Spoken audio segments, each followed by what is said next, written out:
Triest. Wat is dat? Voor waar wil ik er wezen? Waar triest mij? Daarvoor is nou het triestplak in Burgum. Een plak achter de Kruiskerke dest even tot die zelfs komen kerst. Een plak van hoop, van stilte en van triest. Er is best wel een soort verdriet en verlies. En mensen gaan maar terug met van alles, met hun dingen.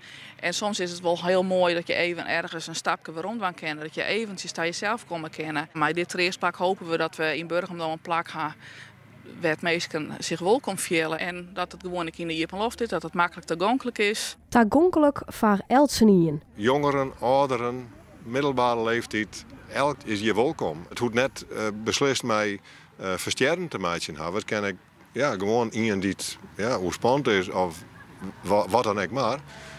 Die kan je zien rechts vinden. Wat betekent dit plak voor jou? Het is een plak dat voor iedereen is. Dus je zit ook bij mensenmoedje. We hebben dan heel veel mensen heengebracht naar het kerkhof. En dan hier eens een keer komen op een gewone dag of zo in het weekend. En dan bij de graven langs en dan hier even een plakje te hebben. Dat is wel heel mooi. Het triestplak bestaat uit 3 onderdelen. Er binnen blommen in een spiraalvorm planten, de stenen informatiepanion en er is een bankje.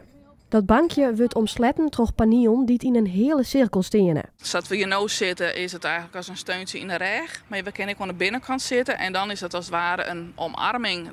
Dat je een stukje geborgenheid, een stukje bescherming. We gaan kiezen voor groene vormen. Die staan ik voor mierskip, voor eenheid, voor vriendschap. Dat gaat alles met triest te krijgen.